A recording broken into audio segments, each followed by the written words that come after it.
Bonjour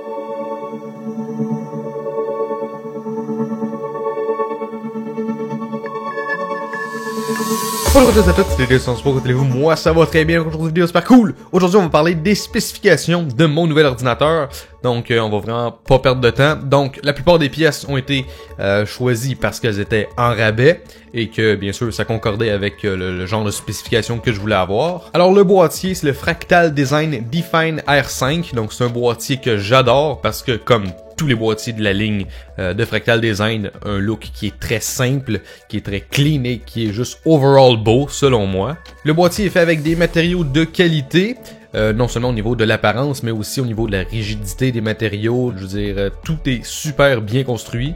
L'intérieur il est super modulaire, donc les baies pour les disques durs, si je veux, je peux les enlever, les réarranger, toutes les mettre, bref, super modulaire à l'intérieur. Beaucoup de connectiques sur le panneau avant de l'ordinateur, donc USB 2.0, USB 3.0, ensuite les prises jack bien sûr. J'aime beaucoup le fait qu'on puisse mettre une porte devant les lecteurs optiques, donc ça rend le tout un peu plus clean. Et en plus, la porte, on peut choisir de quel côté on met les pensures, donc on choisit de quel côté on ouvre la porte, donc c'est quand même pratique selon le setup d'ordinateur que vous avez. Il y a plein d'emplacements où on peut mettre des ventilateurs, des radiateurs, il y a aussi des filtres qui sont super faciles à enlever, juste à la main comme ça, pas de vis enlever, rien. Donc c'est super facile dans le fond de passer l'aspirateur sur les filtres pour pouvoir enlever toute la poussière, comme ça ben, vous avez un PC qui a pas de difficulté à respirer et qui est toujours propre à l'intérieur. Aussi c'est un boîtier dans lequel il y a beaucoup de place pour travailler, donc on n'est pas tout pogné avec les mains là, quand on essaie de tourner les vis et tout et mettre les composantes là. Il y a beaucoup de place pour travailler, on est confortable quand on travaille dedans et il y a plein de place pour faire du cable management, donc pour tout cacher les câbles qu'on veut. Comme ça fait un build qui est beaucoup plus clean au final. Et aussi plein d'options pour le water cooling pour mettre des radiateurs et tout en avant, en arrière ou même au-dessus. Mon nouveau processeur, c'est le Intel i7 6700K, donc 4 cœurs, 8 threads à 4 GHz, Turbo Boost à 4.2 GHz. Je l'ai pas encore overclocké, mais c'est quelque chose qui risque de venir bientôt. Et là, la grande question, ça va être pourquoi avoir mis un CPU Skylake dans mon PC alors que les CPU Kaby Lake viennent juste de sortir? Alors, il y a plusieurs raisons pour ça. Donc déjà, il y a peu de différence entre le 7700K et le 6700K que moi j'ai. Bien sûr, le 7700K, il est meilleur, mais pas de beaucoup. C'est une différence qui est quand même négligeable pour la différence de prix. Parce que bien sûr, le 7700K est plus cher que le 6700K. Et bien sûr, moi, je voulais garder un certain budget avec mon CPU.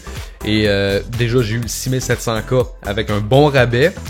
Et même que maintenant que les 7700K sont sortis, le prix que j'ai payé pour mon 6700K, il est encore moins cher que le prix actuel des 6700K. Donc j'ai eu un très bon prix pour mon CPU, ce qui fait que j'ai été capable de rester dans mon budget finalement. En plus, ben toutes mes pièces, je les ai achetées le 26 décembre, donc le jour du Boxing Day, ce qui fait que j'ai eu des rabais pour à peu près toutes mes pièces. À cause de tous ces rabais-là, ben je me suis dit, je pense qu'il faut que j'achète mes trucs tout de suite parce que des rabais comme ça, il n'y en aura pas pour un bon bout de temps encore. Puis avec le bon prix que j'ai eu pour le 6700K, je me suis dit, c'est le moment de juste acheter comme ça. Puis de toute façon, ma carte mère, ben, elle a un socket LGA 1151, ce qui fait que dans le futur, quand mon budget va le permettre, si j'en ai besoin, je pourrais changer pour Kaby Lake, ou peut-être même que la prochaine génération va aussi être sur le socket 1151. Donc je suis un petit peu future-proof. La version actuelle des sockets supporte mon socket à moi, donc si le besoin est, je pourrais changer de CPU et mettre du Kaby Lake dans mon PC. Le refroidisseur, j'ai choisi le Corsair H100i V2. C'est une marque que je connais bien, je suis confortable avec leur refroidisseur déjà. Donc je me suis dit, pourquoi pas, en plus il est en rabais. Donc gros radiateur, 2 ventilateurs, c'est pas tant bruyant quand il est en mode quiet, donc quand il force pas le PC, je l'entends pas vraiment. Et quand j'ai besoin du mode performance, là il fait un peu plus de bruit, mais le refroidissement fonctionne très bien. Et en plus, il y a un logiciel qui est quand même assez bien fait, qui me permet de tout mapper quelle température, quel pourcentage de ventilation que je veux avoir, et même je peux contrôler la pompe si je la veux en mode silencieux ou en mode performance et tout, donc c'est quand même bien fait. Alors en ce qui est de ma stratégie de refroidissement, c'est très simple. Au départ, j'avais mes 2 ventilos de radiateur en haut et un autre ventilateur en arrière, sauf que là, je me suis dit que avec un ventilo qui fait entrer de l'air en avant et 3 ventilos qui font sortir l'air en arrière et en haut, ben on se retrouve en situation de pression négative, c'est-à-dire qu'il y a plus d'air qui sort du boîtier qu'il y en a qui entre dans le boîtier, ce qui fait que l'air va essayer de rentrer par tous les petits trous du boîtier, et à cause de ça, ben il va y avoir une accumulation de poussière qui vient de la pièce environnante. Donc, je me suis dit, tiens, j'ai déjà 2 ventilateurs qui font sortir de l'air. Donc, j'ai mis le ventilateur arrière en avant. Donc maintenant, j'ai deux ventilateurs en avant qui font entrer de l'air.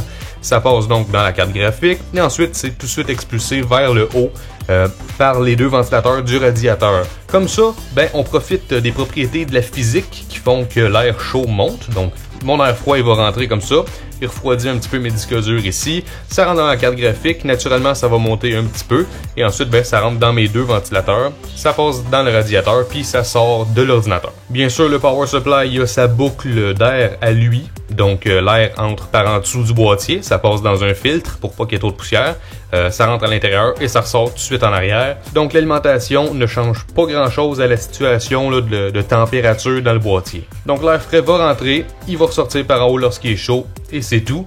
Et sur mon boîtier, je peux contrôler la vitesse des ventilateurs qui sont en avant, donc je peux les mettre plus ou moins rapide. Et le logiciel de Corsair qui est sur l'ordinateur va contrôler les ventilateurs en haut, donc selon la température du CPU.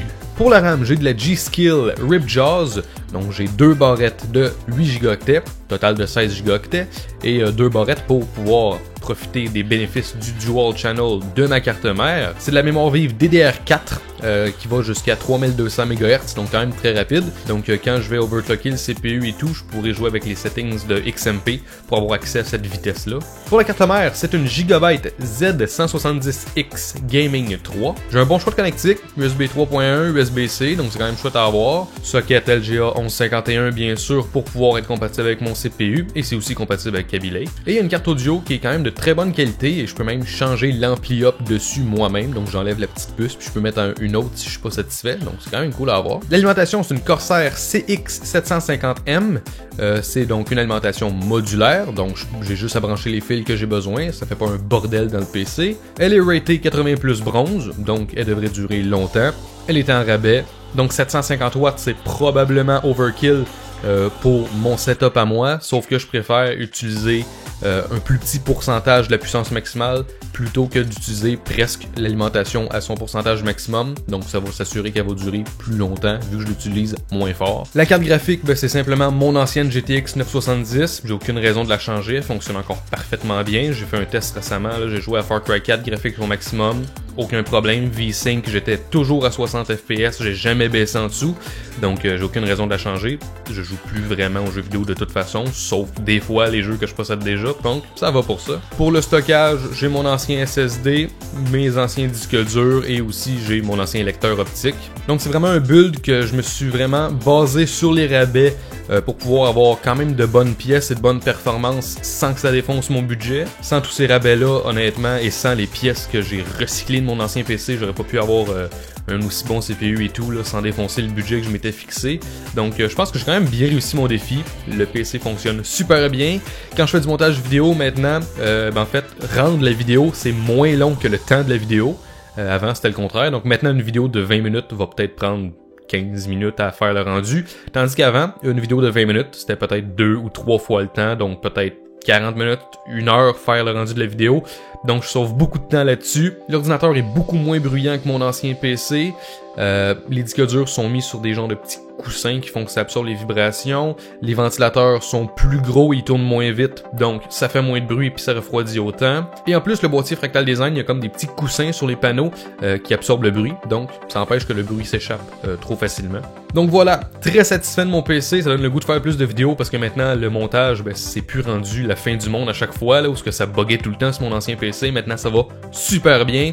Alors voilà, je pense que ça résume pas mal les spécifications de mon nouvel ordinateur, donc j'espère que cette vidéo vous a plu. Donc si vous avez aimé la vidéo, n'hésitez pas à laisser un j'aime et un commentaire, et n'hésitez pas à me rejoindre sur tous les réseaux sociaux, YouTube, Facebook, Twitter, Instagram. Vous pouvez aller faire un tour sur mon site web aussi, il y a plein de choses intéressantes dessus, comme toute la liste de mon équipement que j'utilise quand je fais mes vidéos. Donc voilà, c'est déjà tout pour aujourd'hui, alors on se revoit dans une autre vidéo.